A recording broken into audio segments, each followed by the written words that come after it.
This is the A. I'm Reg Clay. And Norman G.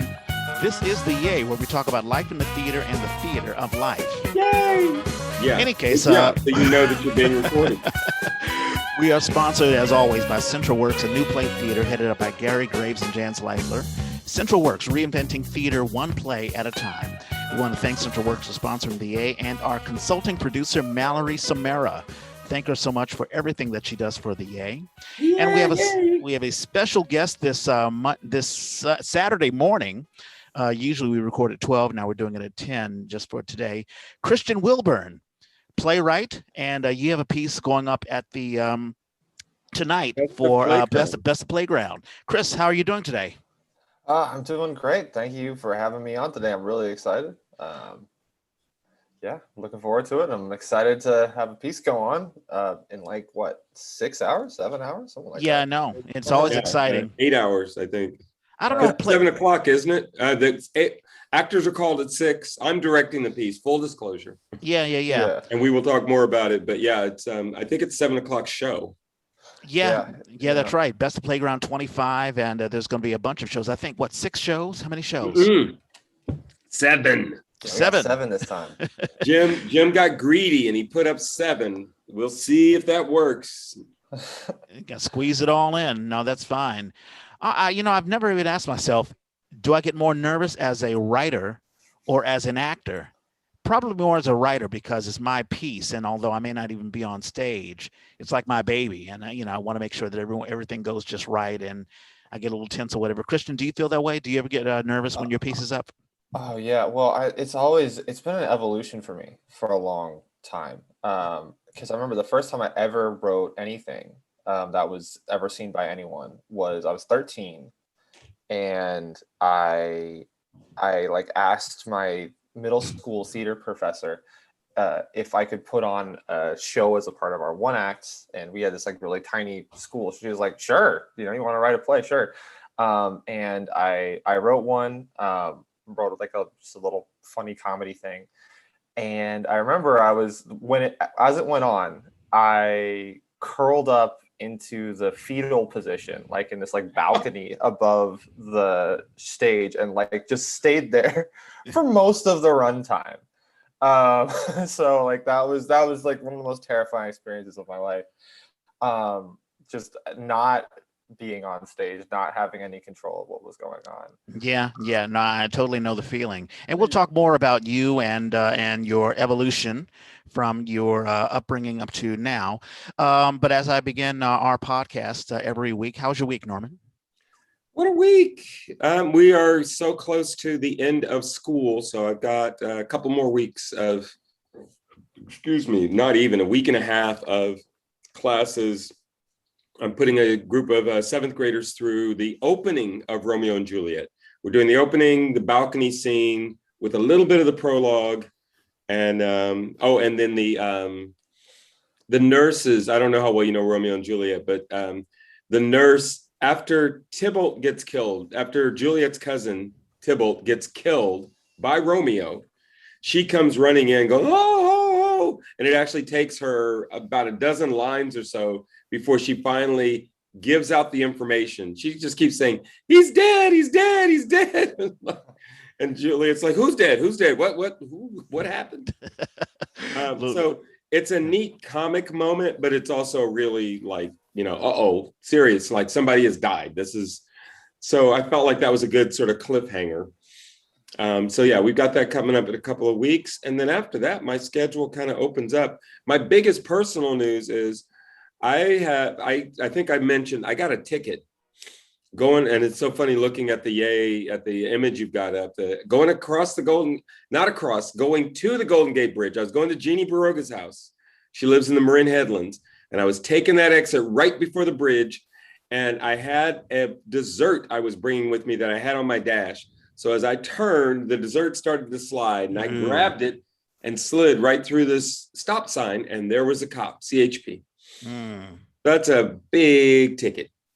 Oh man. And I was like, I don't know what I'm going to do about this. It used to be you could go to court and they would knock it down, depending on if you challenged it and the cop didn't show up, they would dismiss the ticket. Right. but they've gotten very greedy. And so I was like, I don't know what I'm going to do. I look on the website and it says, oh, community service. And I was like, bam. So I just went in this week to turn in my paperwork to apply for community service, and they immediately gave it to me. And she immediately tried to hand me this list. These are the providers. And I said, you told me I could do it in my county because I live in Oakland. I don't want to be coming back over to Marin, even though I called up the Marin Shakespeare Festival. I was like, hey, could y'all help me out? And they were like, if you need us, we can help you. But no, they said I can do it over here. So I'm actually going to do it with Central Works. Right on. Very, very good. Yeah, And how many hours, I guess, is it like a day? Well, that's the greatest thing about it. So with fees, fines, and everything, it's a $240 ticket. And it used to be over here that they paid like $10 or $11 an hour. And so you had to translate that into how many hours you had to work off the ticket. And I have more than once done this, and I just go to people and say, look, my time is worth more than $10 an hour. So can we like double or triple this? Because that's about, I get paid more to teach than $30 an hour. So, and everybody's been really cool about it. So I'm going to end up having to do, but Marin, because it's Marin, actually pays more. They do it at $24 an hour. So I'm going to be able to do 10 hours and I don't have to twist anybody's arm. And I'm going to do something fabulous for Central Works. 10 hours of something fabulous. All of this because of a dessert. Was it a pie or a cake or something like that? It was a galette. A galette. It's a pastry. It's sort of like a pizza, fruit pizza, basically. Mm-hmm. It's a wonderful pastry, and then they fold over the edges, and inside is the fruit. It doesn't actually have a top. It doesn't have a top layer. It just has. They just fold the edges in. Yeah, and you see the fruit inside. I sort of get it. Yeah, it's nice. Yeah. Nice, very nice. It's beautiful. It was wonderful. It was not cheap, and it became a lot less. It became a lot more expensive. I hope Jeannie enjoys it. There've been a couple of current events. There's been a lot of airline stuff, and I guess because it's summertime. Yeah, one airline stewardess was assaulted, and she had 2 teeth knocked out. Southwest, yes. Yeah, Southwest Airlines. So that was one. And then also another airline incident. And that person has been banned for life from Southwest Airlines. And then another guy was fined $9,000 for not wearing a mask, a flight from Oakland to Houston. But there's been a lot of it. There was a woman who I guess represents the union for the airlines, basically saying there's been an uptick of violence on the passenger planes. I don't know if it's as a result of COVID-19 or just people are just more angrier, but it's crazy. I mean, I've flown quite, because I have family in Washington D.C., so I fly regularly, especially during holiday season. But I don't think I've ever had, a crazy incident. Have any of you had a crazy incident happen on the plane? Yes. Oh God. But it wasn't a white woman, unfortunately. It was a black woman. Not a Karen. Oh, okay. It was a black Karen. Oh my God. So when you sit in the front row, there's no place to put your bags and stuff, right? Right. So it has to go up above. So the stewardess tells her that. She says, well, no, I'm just going to hold on to it. And the stewardess says, no, you can't hold on to it. There's even a little sign on the wall right there that tells you can't do it. She goes back and forth. The supervisor comes. They try to tell her, and they're being polite. And she starts to get an attitude and starts trying to claim they're being racist. Okay. And immediately my hand went up. I'm sitting in the seat right behind her. And I'm just like, oh, no. I heard this whole thing. That woman ain't said shit to you except what she's supposed to. And they said, that's okay.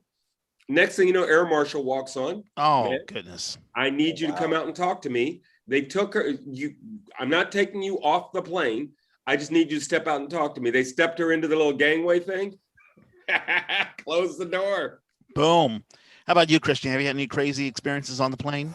Oh man, nothing like that. I mean, just mostly some very terrifying turbulence for periods of time. Ooh. But but it's one of those. I think I'm like one of those people that like if we do get to turbulence, like I'm like, oh my God, we're gonna die. So it might have been for about like 20 to 30 seconds, but it felt like about 2 or 3 hours. Yeah, but So I do wonder psychologically what's going on. I mean, I know that people have politicized wearing a mask or not wearing a mask, even if you're vaccinated, and I just think that it just isn't worth it. I mean, and especially flying a plane back. I mean, I would be so pissed off if someone flipped an attitude and it cost me going to, see my family, or especially overseas. It's just crazy. Yeah, So, no, it's definitely a wild thing. I'm sitting here adjusting stuff because the other thing that's going on is Dexter's friends, his little buddies, have all come back from school. The ones who went away to school are back. He's finished up his finals, and so they had a little party last night, and they actually went out. I think they were over by you, over oh, either Brooklyn at the Basin Jack. or at the bottom of the lake. There's skate parties. Oh, nice. So they went out and they partied, and then some of them are camped out downstairs in my playroom. So this is my office for the day. Yeah. So obviously there was the San Jose shooting that was very, very tragic, and also, I mean, there have been a couple of shootings here in California. Of course, they're still looking for the guy who killed, I think it was a 6-year-old road rage incident. Just whipped Right. out a gun and just boom. And also we have the San Jose thing, a guy who I guess was a disgruntled worker. He was going to be disciplined that day. Right. And For racism, for for racism. being racist. Yep, absolutely. And the only other thing that I have is, well, of course, Congress, the Republicans basically says, oh, January the 6th, what's that? It's And been handled and nothing really happened. But I was barricading doors. yeah, it's very, very crazy. And Kristen Cinema, what the hell is up with her? I hate to be mad at this woman, but what the hell? She didn't even show up to vote. Oh, I would have voted yes. What? I'm always curious as to how the millennials think of politics. As you know, Norman, you and I mean, I think you're a generation. I want to put you as a Generation Xer, Norman. You may think of I'm yourself not. as a late boomer. I'm Okay. a boomer. You're a boomer. Okay, you're a boomer. I'm an Xer. But Christian, you are a millennial. What do you think of just the political climate as of right now? I mean, what do you have a take on what's going on? Oh yeah. I mean, it's one of those situations where, I mean, starting, growing up, and like the first president like I ever knew was George Bush, essentially. And then starting from, there are weapons of mass destruction in Iraq, and there are not. And then over the next 20 years, watching the Republican Party essentially gaslight a nation into now the point, like, what even happened on January the 6th?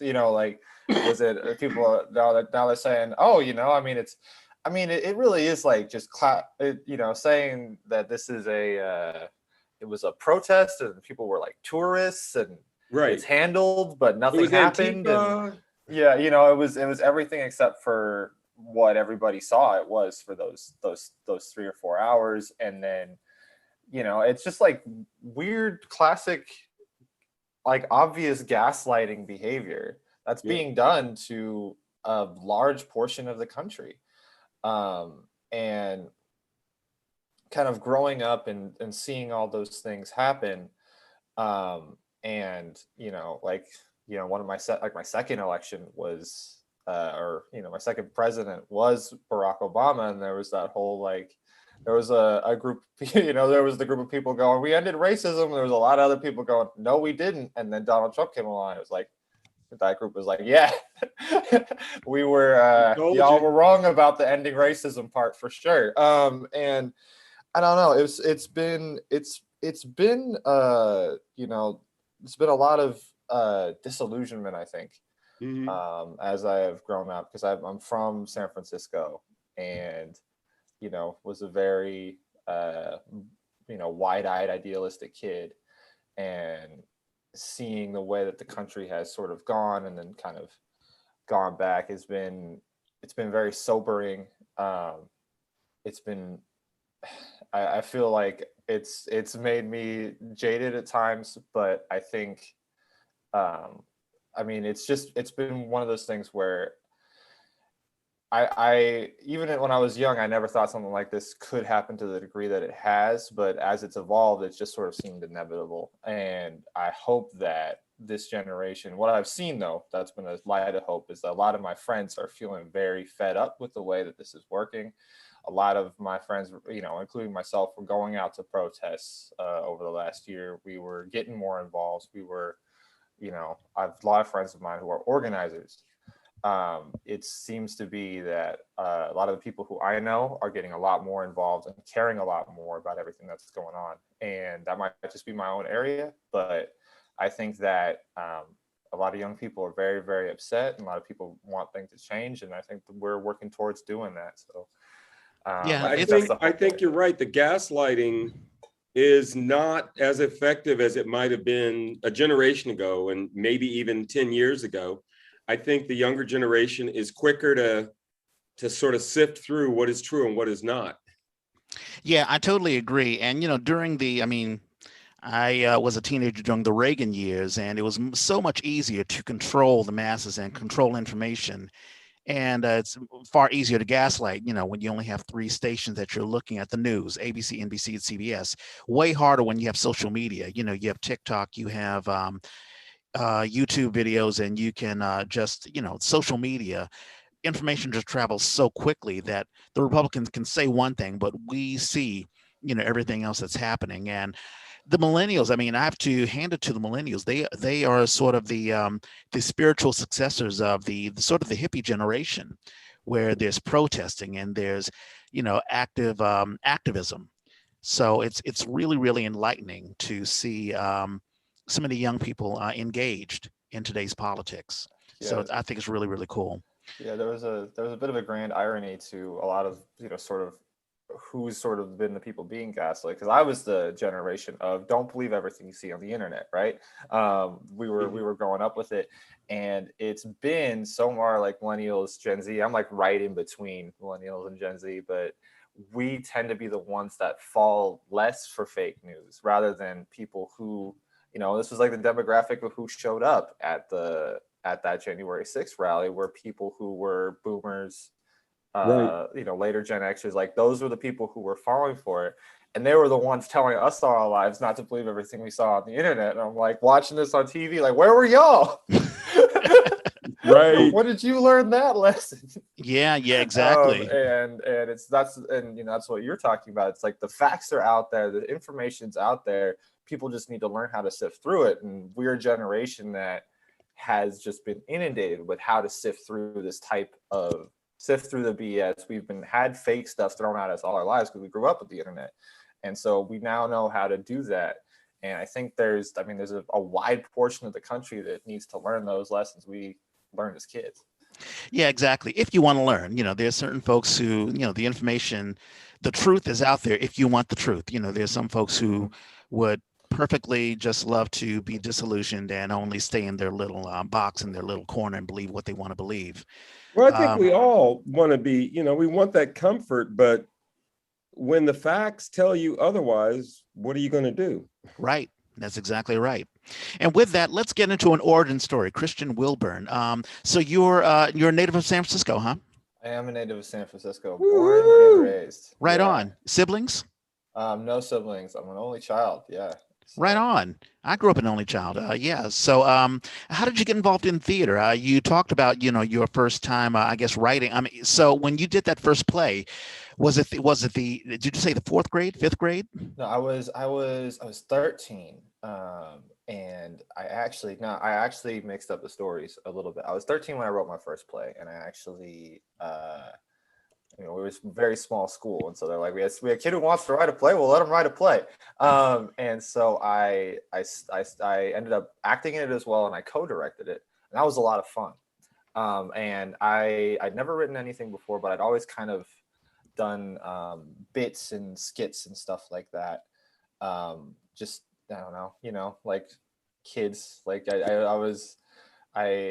loved like Monty Python at that age. I'd watched a lot of surprisingly like a lot of the older comedy stuff, like the Marx Brothers and Abbott and Costello. And so wow, you're an old soul. Yeah, my dad was very instrumental in that. He wanted to. He really wanted me to be an artist, so he was like showing me all this stuff. yeah, so that was a lot of what I was into at the time. So I'd kind of like come up with ideas for stuff and never write it down. My dad was like, you need to write a play and you need to go talk to your theater teacher and say that you're going to do this. And so I did, and that was a ton of fun. And then the next year I wrote a play and did not star in it. And that's when I had that whole fetal position situation. But that's how I came to writing. And then I came to theater. We did through in my elementary school, my music teacher did a way too ambitious third grade review production of Oklahoma, where we're supposed to just do a series of like selected songs from it. And we ended up performing the entire show. And that's not a short show. Right. And I ended up playing Curly in that. And that was like the first time I'd ever like really acted in anything before. And I absolutely loved it. I don't know if I'm pretty sure the parents didn't, but 2-hour third grade production, not the most fun, but I enjoyed myself a lot. And then I kind of just kept wanting to do theater and, doing like different middle school theater companies around the area and stuff like that, and just kept doing it throughout. And so writing, acting were always things that I'd done, and like I always sort of did those together. And sometimes I went more away from acting and then went more into writing. And but that was kind of where I started doing theater very, very young, and kept doing it throughout, and was a theater major in college, and now here I am. Yeah, I was going to ask you, when did you, because there are a lot of folks who get involved in theater and it's like, okay, this is a nice little hobby thing, or this is something fun to do right now. But then there are those who are like, wow, this is my calling. This is the thing. Did that happen during high school, or maybe when you went into college? When did you know that this is the life for you? Yeah, I definitely knew that I wanted to be an artist very, very young. Because when I was a kid, I was actually very sick. And I had a very rare autoimmune disorder that actually doesn't have a name yet. It's that rare. Wow. It's surprisingly common to have unique autoimmune disorders. But I had an autoimmune disorder, and it was very taxing on my body when I was a very young kid. And you should have seen me. Like, I looked like death, and I missed like seven straight months of school. I couldn't go to school for a while, and we thought, we didn't know how much longer I had left. Oh, wow. Luckily, it got real bad, but luckily I made kind of a miraculous recovery, because the doctors didn't really know what was going on, and we kept throwing everything at the wall until something stuck, and I started getting in better and improving, and now I'm a lot better than I used to be. It's been a 12-year battle, but yeah, when I went through something like that, having that illness, and then even before then I'd had a lot of really kind of dark illness situations. I would get sick all the time. Anytime I get a cold, it would turn into bronchitis. It was really intense. And so after that point, really, I was like, I'm gonna do what I want to do with my life. And I knew I really loved art. I knew I really loved actually basketball as well. And I knew the things that I love to do, and I was like, I'm gonna devote everything towards those things, because life is just too short. And so that when I discovered that, I knew I was going to be an artist, and when I started really doing more theater, and I found the community in theater and found how much I enjoyed it, I was like, this is one of those things that I love to do, so I'm going to keep doing it. Yeah, no, it's awesome. And it's obviously we don't know what it sounds like it may have been a blood disease, or it sounds like the autoimmune issue that you had may have been circulatory, but it sounds like theater really focused you as a child to not focus on what the illness or the ailment that you had, but to get you active. And it sounds like it was sort of a godsend for you. Oh yeah, I mean, absolutely. I mean, you know, I was just I was a very, I mean, I still am. I was a very sort of multidisciplinary kid, and I mean, when I was sick, actually, like I missed a lot of the fourth grade year, and then I came back my fifth grade year, and one of the first things I did was I found like a children's like theater company. Wow. Yeah, and it was like, I mean, I hadn't been to school in 7 months. I mean, at that age, if you miss like a year of school, like I had caught up. I didn't get held back. I was like, had a tutor and everything, but miss like a year of school, that social element, like you're behind. You're really behind. And so one of the first things I did when I started school again, and I did a show, and it was really like one of my first things back in the real world. I played Bernardo in West Side Story, and Nice. you know, I as a middle schooler, and we did that, and that was for me, like I was able to find a community when I was like, honestly, like I'm an only child. I missed a ton of school just now. I was like a year of school essentially. I'm kind of like a year behind socially. Like I was awkward at that point, and I was able to find a community in that theater, in that production, and I was able to make friends, and I was able to kind of start getting my journey back socially. And it was something was excited to do every day, and excited to go out and go and act and sing and you know, hang out with my friends. And that for me has always been why I love theater, is because, you know, I really enjoyed the acting and singing part, but I really loved the community and the fact that I was able to find friends after being in a situation where it's like I haven't been around anyone my age for almost a year. And that was really difficult. And that, so being able to find a community where it's like, hey, you know, I think some of the kids sort of knew what was going on, some of the kids didn't, but you know, I was able to find community there, and that was pretty dope. Yeah, I was going to bring Norman in, because I know you work with a lot of kids, Norman. Do you find that the job to be done is not just to teach kids, the fundamentals of theater, but also to bring them out of their shell, to help them find a sense of, go ahead. The fundamentals of theater, I hate the fundamentals of theater.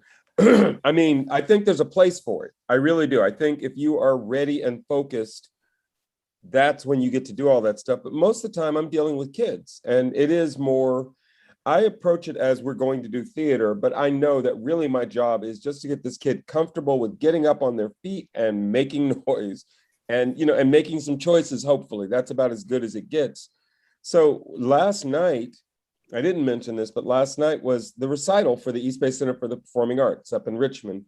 I work there, and I also take lessons, my clarinet lessons there. So I had to turn in a recital piece, and I'm watching these recitals. I know these kids. I've worked with a lot of them. And Mara was like, oh my God, there's this one little girl, and she's like, oh, look at her. She's like doing all this stuff now. She's so expressive, and she was so shy.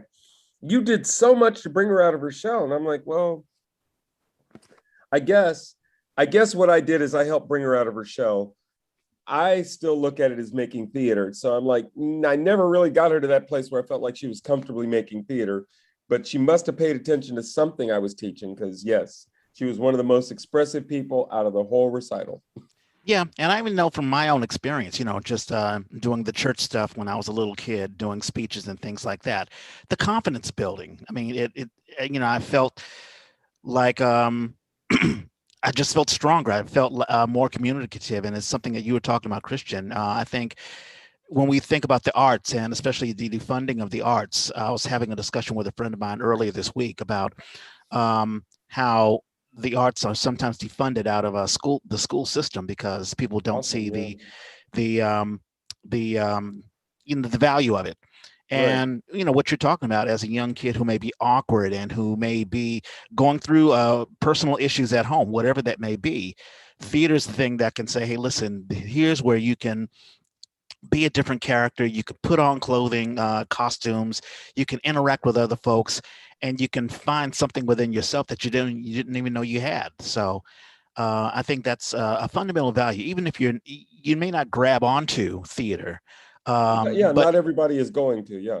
Right, exactly. But it could still be a confidence booster for young kids. I want to get a little shout out here though. So where was the school? The school where you started doing MTW, Musical Theater Works. I haven't thought about them in a very long time. I think they're still running. I forget. And that's in the city? That's in the city, yeah. Wow. It's in the city. It's at like a museum. Actually, wow. like a little museum. I forget which one. Oh, the place over, over near Twin Peaks? I think so, yeah. It's like really high on a hill. I haven't thought about them since I was like 13 years old, I think. But yeah, that was I forgot that's like one of the first things I did. I ended up transferring schools because the school I went to before was like too hard for a kid coming back from a life-threatening illness. It was just too much work, and so I went to a different school and everything. So I went to all these different communities, and that was like one of the places that when I got there, I was able to make friends and meet people in a very turbulent time. So shout out to Musical Theater Works. I think they're still rocking. Right on. The other one I wanted to check on was and where did you go to college? I went to college at Santa Clara University. Okay. With is that Aldo? With Aldo. Credit Aldo for Aldo's the only reason that I got involved with Playground. Nice. Yeah, it was a very funny story. I was actually I was actually he couldn't make a reading that he was invited to, and he was like, "Hey man, like come take this," because I mean I'm half black, but you know people can't really tell. My dad's light skin, my mom's white, and so they had me come into this reading, and I was playing a full-blooded Nigerian kid. So I show up and I'm like, oh wow, okay, this is Aldo, all right. Appreciate you sending me this one, man. But he ended up very personality-wise being very similar to me. Is very sort of sardonic and sarcastic and stuff, and very Americanized. And I somebody who worked with Playground saw me at that reading years ago and was like, they needed somebody at a Playground at the one that you ended up directing me in, Norman. They needed somebody to come in and act. Yeah, they needed somebody to come in and act. Like, yeah, there was this kid who was really funny 2 years ago who was definitely not the type for the part, but he was real funny in the role. So we'll call him up. And then and it was the same sort of thing. He was you're playing this kid who had broken into this old lady's house, and she doesn't realize that he's broken in. She thinks he's an EMT. And yeah, when you showed up at rehearsal, I was like, I'm reading the script, and I'm like, and I thought, well, wait a minute. This is my favorite thing in casting. I don't want to go with the obvious. If I can make a choice that's going to make an audience think, I think it's a better choice. So yeah, I got put in the position of going, oh, Norman, park your assumptions. Yeah, exactly. So that was it was a very funny experience. But yeah, shout out to Aldo on that one. But yeah, he also Annie hit him up and was like, can Christian do this? And Aldo was like, yeah. And so like he really was very totally. Yeah, and so absolutely that was an awesome experience. So I really shout out to Aldo. He's a great dude, great teacher. Do you consider yourself more a playwright? Do you still act on stage? I mean, I consider myself more of a writer because that was kind of the thing I always knew I was going to do. Right now, I'm actually in an MFA program for writing at University of San Francisco, and I'm working on my first novel. Right on. So I'm doing that right now, and but yeah, I've always wanted to be a writer of multiple disciplines, and but yeah, so I've always considered that sort of my first thing. But I do love acting. I still do act. I'm planning on now that hopefully the pandemic's kind of coming back. I mean, I'm not coming back. Planning on auditioning more now once we start doing theater in person. Did some Zoom shows last year, and although those were great experiences, I feel like there was a lot of the fun of theater that I was missing out on. So. But yeah, I still act. I love to act. I do find that I actually do my best work when I feel like acting is something that I'm enjoying and something I'm kind of choosing to do rather than like my main focus. I don't know if that makes a lot of sense. But when I get really into acting, I can get very, I start watching myself as opposed to being in the moment, you know, Yeah. because I put that pressure on. So I'm like, if I'm able to have fun, I'm able to do better work. And so I put the writing sort of as the writing's number one thing, so I can actually be a better actor. That's been my psychological journey around that. Mhm. No, it's very, very cool. Let's talk about, we might as well talk about your piece that you have in Best of Playground. What's the title? I know nothing about it. So what's it all about? Yeah, so the title's Sasha and the Angelier, and it's actually a story that very much sort of mirrors my own experience. Because it's about it. I mean, it literally mirrors my own experience. It's about a girl with an unnamed autoimmune disorder, and she is trying to go to sleep. And so, one of the sort of coping mechanisms that she has is that she will start. She'll start reading a book, and she will go off into the world of that book, and it'll kind of distract her from her pain and stuff. And so she creates sort of this really elaborate worlds in her head from that book. And what she starts reading, and she meets a character called the Angelier, because the Angelier is the main character of the book. And she starts to feel so sick that she can't keep reading. So her and the Angelier have to sort of create their own little adventure together. And instead of going on an adventure, they end up kind of having a conversation with each other that I think changes both of them in a very intense way. So it's fun. It's a little surreal. It's a little mad. I'd like to think it's imaginative. Definitely so, a little meta. Yeah. And that tends to kind of be my style in terms of playwriting. But yeah, I mean, we got some amazing people on it. Obviously, we have Norman, who's Oh, we got amazing lucky. director. We got lucky because we had an actress break her foot. Yeah, we had an actress break her foot, and then we got Janae coming in. Yeah. Janae Simon? Yep. Yeah, Janae Simon. Oh, that's Yeah. excellent. You know, I've been dying to get her on the Yay. She just, I don't know, I guess she's just shy, but She is shy. what a dynamic actress. And she's the protagonist. She plays the protagonist, and we have Jomar, who's playing the Angelier, and they're both absolutely amazing. And he created the role, right? He initially did the role. Yeah, he initially did the role as well. So he was the first person to do it. He was amazing in that initial reading, and I was so happy we were able to get him back. And then Janae coming in at the last minute and absolutely nailing the part. Oh, yeah. Oh, Janae is fantastic. Now, Norman, I've tried to get her on, so if she won't listen to me, maybe she'll listen to you. Can you ask her to be on the A? No, I've definitely I've reached out more than once because she's fantastic. Oh, she's just absolutely excellent. I mean, I acted with her on stage. We did Civil War Christmas. She was Keckley, Elizabeth Keckley, who was a historical figure in pre-Civil War. I think she was the seamstress for Mary Todd Lincoln. In any case, Janae is just fantastic. She's done a bunch of stuff, and yeah, you've lucked up, Christian. And you can't ask for a greater actress to do the protagonist. But it sounds like your piece it's fanciful, but it's also very personable. And I always enjoy plays where you have one-on-one conversations. It sounds like it's based on text. It's based on the interaction, the relationship between this imaginary figure and the protagonist.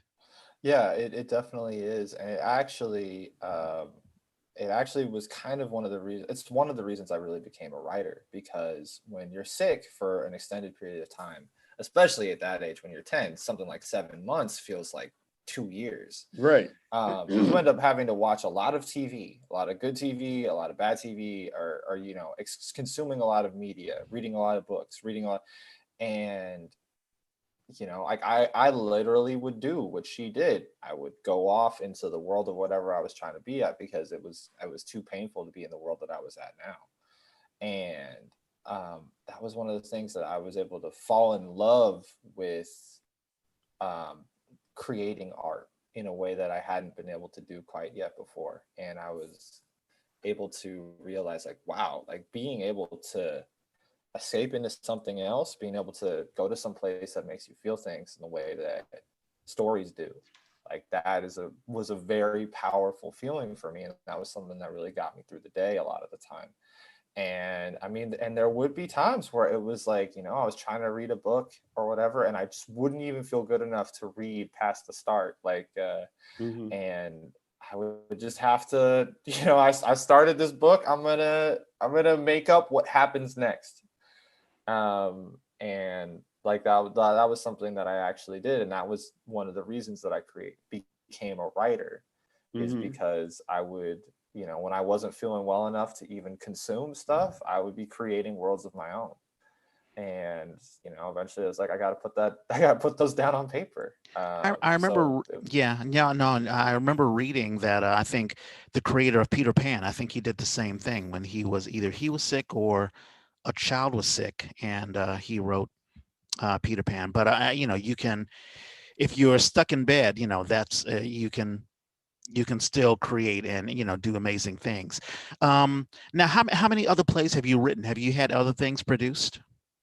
Well, the funny thing is, so I've been going through my notes, and I had to clean up my play space so that the boys could have their party.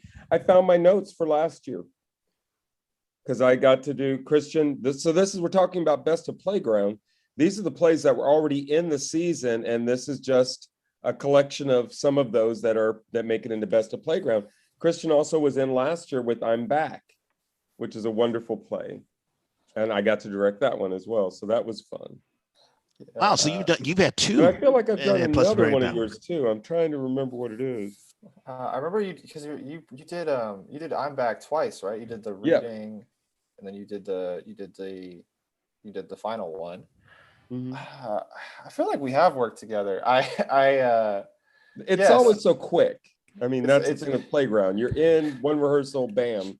Yeah, it's so quick, because I had because I'm a couple years out of college, and last year was my first year in the playground writers pool. So I had God, what was it? I think it was two. Two done last year and two done this year. Mm-hmm. As a part of the Monday Night Playground series, and then I was lucky enough to make Best of Playground both times. Right. Which is very impressive. Thank you. But yeah, I was lucky enough to do that. And then in college, I actually I got the opportunity to write a main stage production. Damn. So that was my first kind of produced play. I was able to head write. We were doing a devised play, but it was based off of a concept that I did, and I was the lead writer on that. So Mm-hmm. it was crazy. I got to have my name on a marquee and everything. It was nuts. But that was my first sort of like really felt like produced play. Very nice. So that was cool. I was going to ask, how has your experience been with Playground? Has it? Oh, I love it. I love it. Playground's amazing. I mean, especially like being a young artist trying to come into the Bay Area theater. Like it was spectacular. Like, I mean, at first it was a little bit intimidating because you got all these people, and I'm like, man, I am the youngest person here, and I don't know anybody, and everybody knows each other, like 3 different ways at least, and so it was initially very scary, but once I started to get the hang of it, it was great, and just like the people who you get an opportunity to work with and just hang out with, it's just amazing. Like, like the amount of times that I was like, wait a minute, I saw, like, like you're acting in my play and I saw you like a couple of weeks ago. Like I was just watching you a couple of weeks ago being like in awe, and like now you're acting in my silly little play. I mean, I remember and you also got to do the pre-COVID, because Reg has just been in the pool for the first time in the writer's pool. Yeah, and that was during COVID, but it must be wonderful to have your piece actually on the stage, the Potrero Hill stage. Oh yeah. Yeah. Oh yeah, it was absolutely wonderful, amazing experience. I remember that was that sort of starstruck feeling, because my first play ever, I had Michael B. Austin was in my play, like a play that I wrote, and I just seen him be the lead in As You Like It at SF Shakes, because one of my friends was interning on that. And so I just seen that over the summer. Which friend? Skylar Adams. Oh, Skylar! Yay! I love Skylar. Yeah, no, she's great. But I had just seen him in that, so I was like, dang, this is like he's doing a great job. And then my very first play that I wrote for Playground, it got in, and Michael B. Austin is the lead in it. I'm like, what? Right. What is this? This is crazy. So it's been a spectacular experience, especially as a young artist who's like trying to meet people. I mean, I also met my girlfriend of almost a year now through Playground, so gotta shout her out. Nice, very nice. Claire Gannam, she's actually directing one of the shows at Best of Playground. So shucks, we got to get her on the show. We got to get her on the show. Yeah, absolutely. So she's great. She's directing Pivot, the first one. So so like I mean, damn, that one. It's always fun to do Best of Playground. And any of the playgrounds, because you've got these series of short pieces that are being done. And if I'm directing one, I want my piece to be the best. I really do. When another piece is better, just undeniably better, like, holy cow, Pivot is smart and quick and insane. And the two actors are just over the top crazy. Oh yeah, no, I love Pivot. I love Pivot so much. Like it is so smart, it's so fast, and it's just genius. It's like it is. I mean, it's it talks about everything that we were talking about, social media, all the new stuff, and even what we're talking about around politics, where I don't want to spoil it, but it gets at everything that's like going on today in such this way of like, I mean, I know as a writer, or I was like, one of the best things that you could like even give as a writer to a piece is, how did I not think of that? Because it's one of those things that's so creative but so obvious, but no one else thought of it. Now I'm curious who wrote it. Basilio. I have the window up because I figured we should talk some about this Best of Playground stuff. It's amazing. Oh, it's a really good one. It is Pivot. Basilio Mendez. Yeah. All right. Who is also performing in one of the other shows and is wonderful in that too. Yeah, we got a lot of cross-pollination. We got some good stuff going. So that's so there's Pivot, Blended Histories by Aikaina Ghosh, The Art of Suffering by Anne Yumi Kabori, Zagreat by Chris Steele, and that's directed by Sean Owens, who we're going to have on the show in a couple of weeks. La Panchada by Etea Trinidad, Curry and Crumpets by Leela Villatham, and Sasha and the Angela by Christian Wilburn. One cool thing about what Jim Kleiman has created in Playground, not only creating the environment where playwrights can get their plays heard and actors can get their feet wet by participating in little, I think it's 10-minute pieces. Yeah, typically about 10 minutes. 10 minutes, exactly. 10 but also less than 15. Yeah, but also creating the community where artists can interact with one another and you can collaborate. You can work on, let's say, talk about other projects or whatever. It's it really is, it really is a playground where artists can, get their works done. And even if it's just, a 10-minute piece, it's a little taste. So you can show someone else, hey, this is my potential. This is what I can do. Well, even more right now, because of Zoom, because Jim wanted us to kind of raise the bar on what we do and not just make it a reading in little tiles. Our tech has been incredible. So we've got costumes, we've got backgrounds, we've got lighting, we've got sound, we've got it all.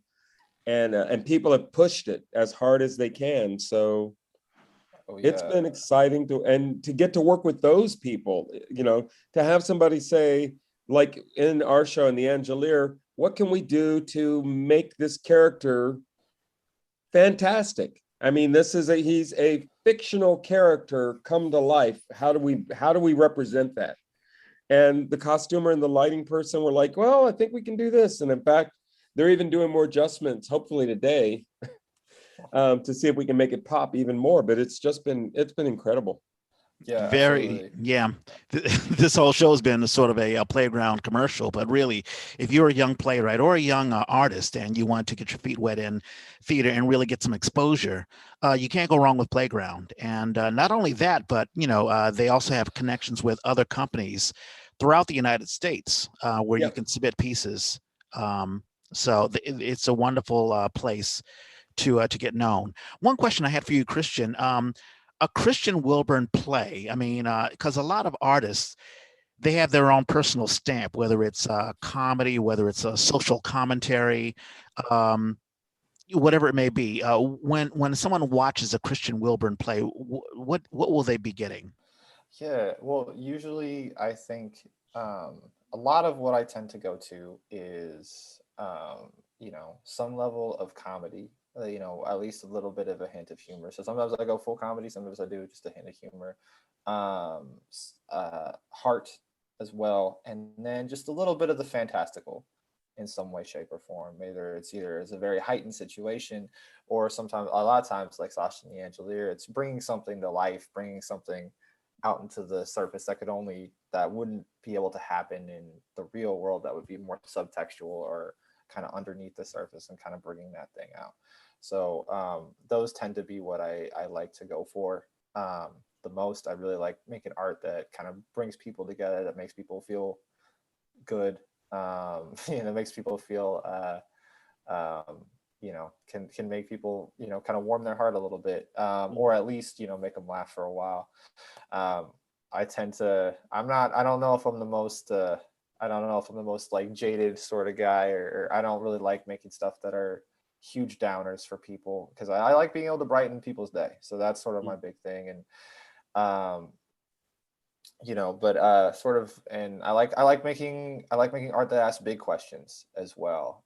My first play that I put on, the play that I got produced in college at my university, was Love Stories, which was all about dating in the digital age. I wanted to ask these big questions about the way that love works now, and I to this play, Sasha and the Angelier, it's really about, like, what does it mean to be sick, in terms of, how that changes you as a person, the fact that you're being limited from being able to become who you want to be in the world. How does that affect you? How does that affect your identity? So I love plays that ask big questions like that. Very, I'd be yeah, very. curious to see what happens when you stretch out into a full length. I've gotten to see the shorts. I've actually gotten to read some of the other ones, the other Playground submissions. So Yeah. I get a sense of, excuse me, how you approach a subject. I was going to ask you, Norman. I mean, you've directed two of Christian's pieces. As a director, what have you seen? What are the styles of Christian's plays? Well, that's that little bit of whimsy is, which is funny, because I don't find his plays to be, they aren't cartoonish or over the top in that way, but there's still something that's a little more than everyday life. Whimsy would be the word I'd use for it, because in both this play and in I'm Back, um, you've got a kind of fantastical element, but what the play is grounded in is the relationship. Both plays have this strong sense of relationship, and these people kind of sorting through their own stuff, but doing it together. And I love that. I hate when a play just becomes sort of the equation of, I want my character to talk about this.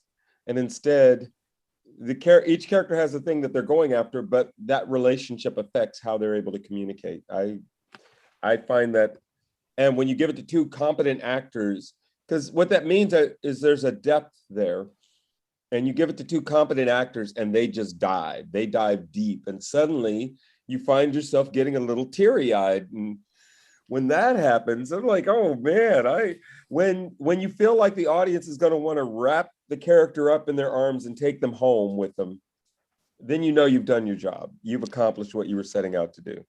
Yeah, I think as a writer, because there's always the emphasis of, okay, what is the character doing? And there's such an emphasis on the motivation and what to do. And sometimes you can lose perspective as to building a strong character. I remember when I was in school, Duke Ellington School of the Arts, they had us do, this is an acting class, they had us do a character analysis, like to build. And I think the exercise was all about, what is your character? Where did your character come from?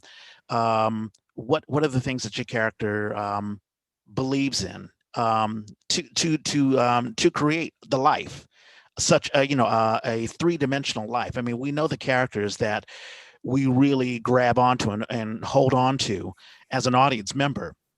The one-dimensional characters are the ones where there's just no depth. And so I really appreciate a writer that can really create a strong character, and you really get a sense of really a diverse character development. Do you find, Christian, when you write your characters, that they have a rich background?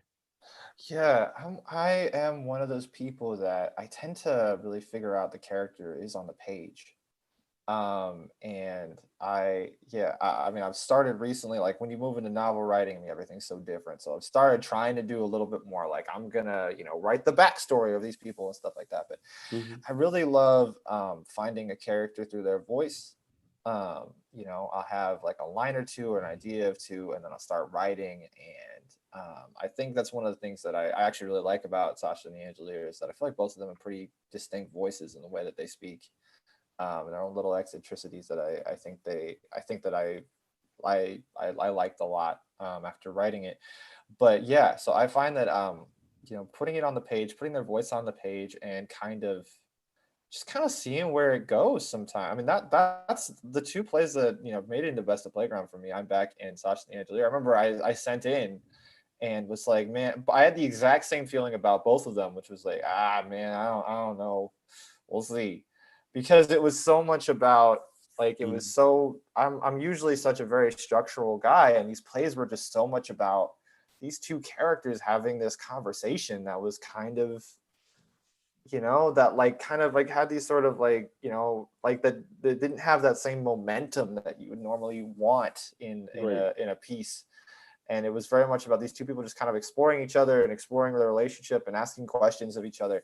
And it was like, man, like, I don't know. Is this going to be really boring for everybody? So I remember thinking, like, I had the exact same feeling. And I think that those character explorations, like the fact that it was sort of this naturalistic thing, might have been why people ended up liking it. But I think that was something that was, like that's something that I've always noticed around characters, that I really like getting them down on the page and kind of getting them talking and getting them going, and then stuff starts to fill out, and I'll write something and they'll say something about their lives, and like, I'm learning that. Oh, cool. That's what they, that's what they're from. That's what they like to do in their free time.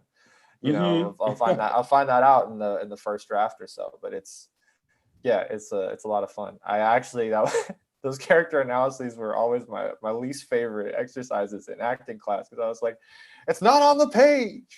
Where they went to college Right. isn't on the page. So Right. I've always had trouble with that. I always like being able to have, conveying as much as I can via subtext or text, of who a character is on the page, and letting people run with that. Yeah. And I remember having a conversation with Jeannie Baroga about, sometimes you don't know what the character is until you start writing, and all of a sudden, because I know I'm very structural my own self, and I would want to make sure before I even write, or I call it pen on paper, but really, just typing on the word processor. I need to know what the character's going to, how does this thing end? And I get a little nervous if I start writing and I'm like, I don't know how this is going to end. I don't know where this is going to go. But sometimes that's where the most creative writing can happen, when all of a sudden, through just spontaneity, a character goes in a direction you hadn't even expected. Mm-hmm.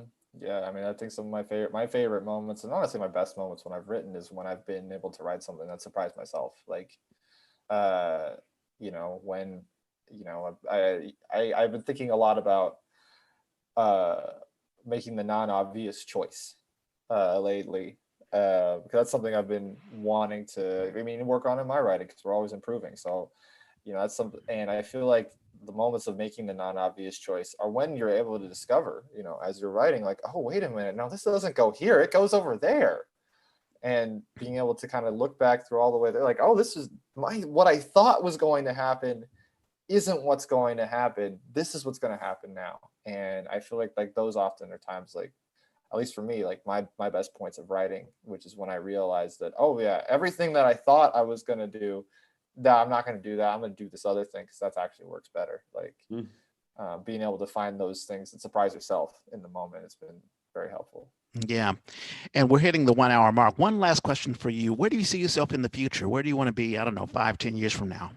Yeah, or even just what's next. Yeah, I know for me, immediately, I mean, I have 5, 10 years is feels like a very long time, but we'll see. But I know right now I'm finishing up my thesis as a part of my MFA in writing. So hopefully I will finish my novel very soon, and trying to shop that, or in the next year or two. That's very soon for a novel.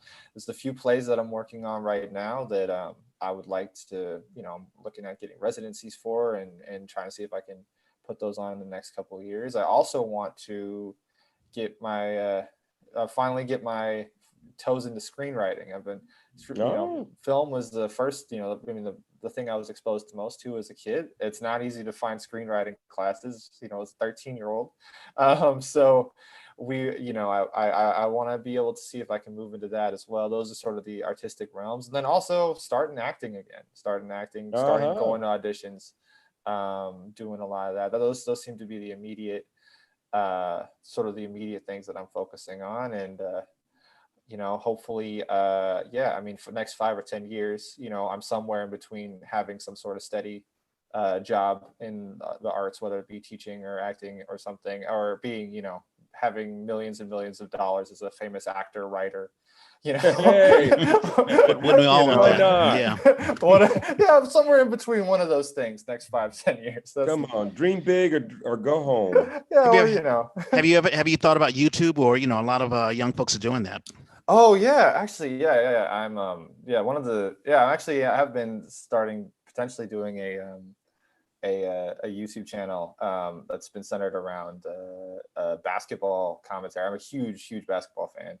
That was actually probably one of my first loves outside of the arts, and so I've always loved that. And I kind of like combining the skills that I've sort of learned as a writer and as like an essayist with my knowledge of the game. My novel is all about high school basketball, very centered around that and in that world. Because I played basketball for a long time, played a little bit overseas. It's a big part of my life. So I've been planning on doing something. Wow, you must be really, really good. I'm solid. I mean, like, there's a lot of people who are a lot better than me. But I'm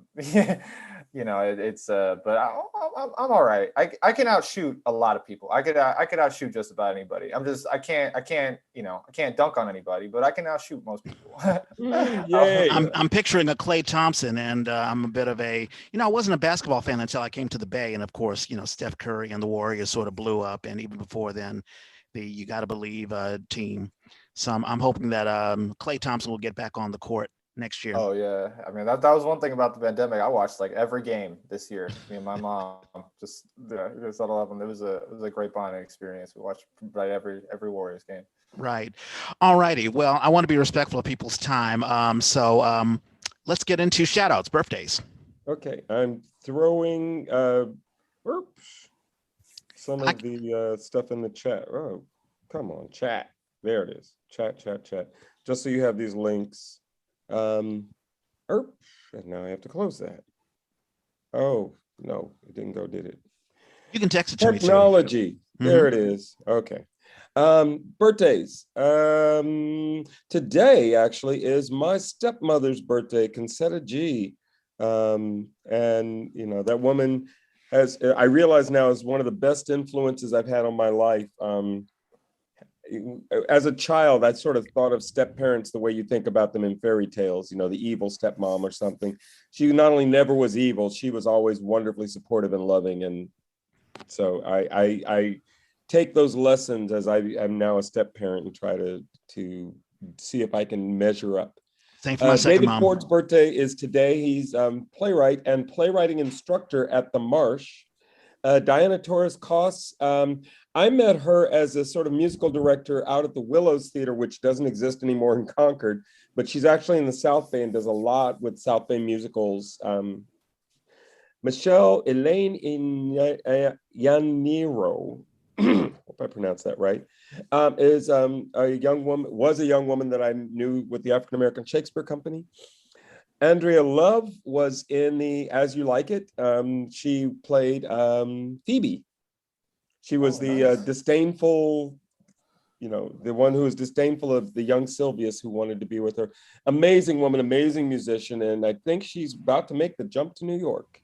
Oh, wow. Brian Lohman is somebody I met when I was doing improv, Bay Area Theater Sports, and he was one of their instructors. He is just a genius on stage and a really giving teacher. Blair Zarubik and I had the honor of being in San Francisco Shakespeare Festival's understudies for Love's Labor's Lost, and they last minute decided we were going to be the crew. And what that did was allowed them to go ahead and pay us a weekly stipend rather than just paying us if we were on stage. But that meant we spent a lot of time backstage running. We each were doing at least 3 of the main characters understudying. So we would run scenes where we were running all the lines, just the 2 of us. It was kind of crazy. Wow. Vernon Medeiros he's a veteran of the Bay Area theater scene. He's been with the African American Shakespeare Company for a long time, and he has done a solo piece, and that will actually go up. So one of those links is for Vernon's show as part of Afro Solos Festival that's coming up. Catherine Dickinson, I went to high school with, and we did all the musicals when we were in high school. I don't know if she did any theater after that. Raymond Nat Turner is somebody else I know through Afro Solo, and that is the first link I sent you, which is Upsurge. He is part of this group that has been doing spoken word and poetry since back in the day. I mean, he has been at it, and I was lucky to be able to do I directed a very personal piece he did about the passing of his father. Max Chang, who is one you probably have. Yeah, but that's okay. And Max is actually working with me right now on this the research we're doing on this James Baldwin piece. Joma Saenz is somebody, a Filipino actor, really powerful actor. And I don't know if he's even in the area anymore, but God, you meet somebody like that and you want to see more of their work. Haley Sacomano was an actress I got to work with on God of Carnage, a wonderful play about it's 4 characters in a room going at each other. It's sort of a comic version of Who's Afraid of Virginia Woolf. Intense as play. A couple more. David Arrow, actor that I didn't know anything about. He apparently travels the area as an actor. He's a regional actor. He's always moving around. And we got to work with him on Jeannie Baroga's play Buffaloed down at San Jose Stage. Barry Lank, another high school alum of mine who went on to have a very successful comedy career. So every now and then I hear something pop up and it's Barry, and I'm like, wow. Kirk Livingston, one more improviser. Hallie Fraser is somebody I wasn't even that aware of. I met her through Richard Talavera and then kept bumping into her at theater stuff. She's been in the theater scene for a long time. And then the last one I have is Elizabeth Craven. And Elizabeth Craven was somebody who, 6th Street Playhouse up in Santa Rosa was the combination of 2 smaller companies that have put together this very successful company. And she was one of the people who helped make that happen and helped bring me in when I got to do Lobby Hero when I was up there. So those are my birthdays for the week. Happy birthday, y'all. And my list is very, very short. Christopher Minori, his birthday is today. Christopher Minori is a playwright. I think he's also a co-playwright of the Texas Chainsaw Musical. That was a musical that I worked on. Yeah, it's a musical based on the Texas Chainsaw Massacre. Very fun, very slapstick. It was at the Fringe Festival. God, how many years was it? Maybe 2011, I think. But in any case, it was also done at the Willows. So his birthday is today. Also, tomorrow, is it tomorrow? No, hold on for a second. Excuse me. The 31st, Molly Alice Crost, who is we're out on the A. She is a Filipino Jewish playwright. She was the playwright of What We Found, and her play will be at the Whole Megillah, which is a Jewish new play festival. I'm not even sure where this is at. Well, these days it's probably on Zoom. Yeah, I'll have a link to it. I'm San Diego. It's San Diego Repertory Theater. That's where it's nice. at. So that's awesome. And her birthday is on the 31st. She'll be 27 years old. You mentioned Max Chang. He'll be 25. And the only other one that I have, Janice Fuller Leone. She's an older actress, a veteran actress, and she and I did 110 in the Shade at the Douglas Morrison Theater. 74. I'm sorry, I have no idea how old she is, but yeah, Janice Leon Fuller. Her birthday is June the 4th. That's it. Shows. So I mentioned Upsurge. Upsurge Jazz is actually what it's called. Upsurgejazz.com, and that's Raymond Nat Turner's website where he talks about where his performances are. He performs both. He's bicoastal. He and his wife Zoe are put together an amazing program. So I don't know what the current one is, but that website will give you information. And I have the Oakland Theater Project. They're Begin the Begin with Dawn Troop directing. That begins today. Of course, Best of Playground. That'll be tonight at 7 o'clock and tomorrow at 7 o'clock. And you get it tickets.playground/sf.org. Afro Solo, yeah, and then the Afro Solo Arts Festival Program 1 will be in a couple of weeks, June 9th, and Vernon's show is in that first program. And then finally, both of you are invited to this. Play Cafe is having me do a talk and a question and answer with playwrights. I call it You Wrote Your Play, Now Meet Your Director, Your Baby's Nursemaid. And I've talked to a few playwrights that I've worked with to say, hey, if you want to talk about what your experience is, positively or negatively, working with me, or things that just surprised you, that's what this is. Because Play Cafe is a organization that really encourages writers to get their stuff on the page. But what is that next step? I don't think people think about that very often. So that's what this talk is specifically going to be about. And that's on June 6th at 4 o'clock. And I only have a couple of things. The next big thing, Erotica Rao, we talk about her ad nauseum, and we've had her on twice.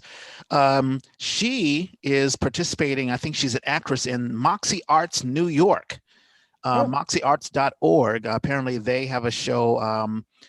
Is it a movie? Is it a play? I'm not sure what's being streamed, but it's called The Next Big Thing. It began yesterday, May 28th. It ends June the 1st. We'll have a link to that. And you mentioned, I thought you were going to mention Fat Ham. Is that still happening? I saw a thing. I got an email actually, because I enjoyed it so much. I guess I signed up for it.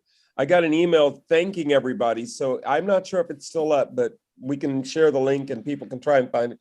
It is a Hamlet at a barbecue. It's Black Hamlet at a barbecue. To tell you more would be to give away too much, but it is fun. It's brilliant.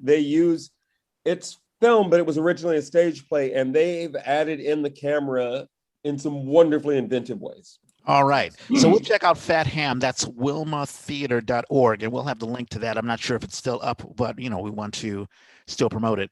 I think tomorrow will be the last day for Neighborhood Stories. Ann Yumi Kabori and Sherry Lynn Miller, who have been guests on the Yay, they have been performing in that. Shakespod. I've been promoting that. Right. That'll be going on until August. Titus Andronicus is happening. Alan Coyne is in that. That'll be available June 26th. And Lamont Rugel and Cynthia Logodzinski are in Richard III, with Lamont playing Richard III. That's going to be absolutely awesome. And that will be on August the 28th, and we'll have the link to that. Ruben Grahal, actually, okay, shoot me when that's done. So I'm going to delete that. Tomorrow is the last day. Today and tomorrow will be the last day to see Occupant by Edward Albee. Too Soon Old Productions. That's directed by Leticia Duarte. Mm-hmm. And you can email edwardalbeesoccupant@gmail.com. We'll have the link to that.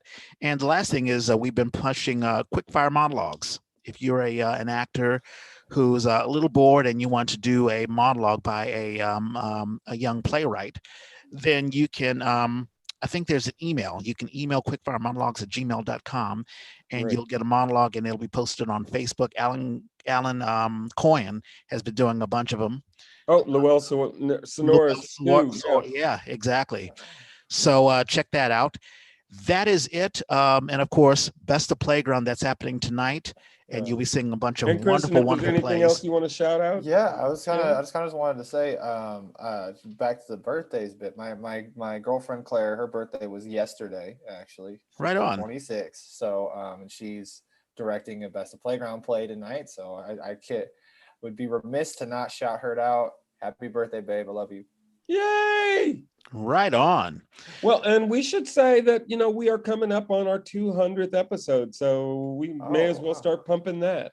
Oh, congratulations! Yeah, and we really do want to thank all of the listeners of the Yay when Norman and I began this 4 years ago. We had no idea. It could have ended, in 2 episodes. We could have said, "Oh my God, we're just bored" or whatever. But it has really, really grown, and we'll talk more about what the Yay means for us, and hopefully what the Yay means for you. But we just want to say thank you for everyone who's been involved, whether you've been a guest, a listener, a sponsor, everyone. So thank you so much. Christian, did you enjoy yourself today? Oh, I had so much fun. I mean, thank you for bringing me on. It was a great time. And I'm excited to, happy almost 200 episodes. That's awesome. Yeah. And thank you for being a guest. Like I said, our guests are the ones who sort of make the A possible. So you're a part of it. You're a part of the tapestry.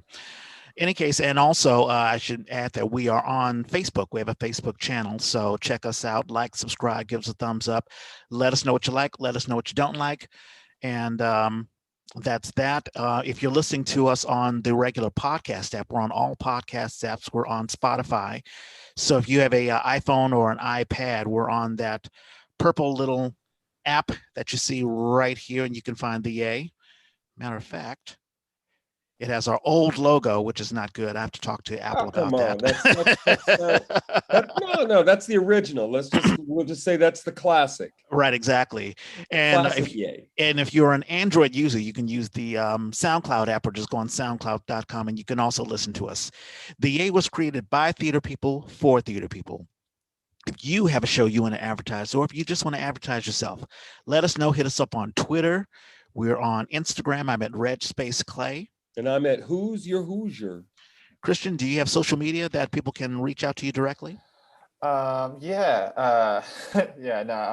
have Twitter, but I'm not going to shout that one out. But we're gonna do. I'm Christian Wilburn on Facebook. I should have these up already. I am at Christian Won't Burn, all one word, on Instagram. So people can follow me there. WONTBURN? Yeah. Cool. That's where my socials are at. Right on. So if anyone's looking for a great actor and also a great playwright, be sure to hit up Christian and get the conversation going. We have all sorts of directors and creatives and owners of theaters who listen to the Yay. So it's good to have a good contact. In any case, thank you so much. It's a wonderful morning. It's 11:30. So, and good luck on Best of Playground. I will be watching as well. Got a little time to get some things together. Right on. Thank you so much. Have a wonderful Memorial Day weekend. And as Norman and I always say, we gotta find a better sign off. And we are out.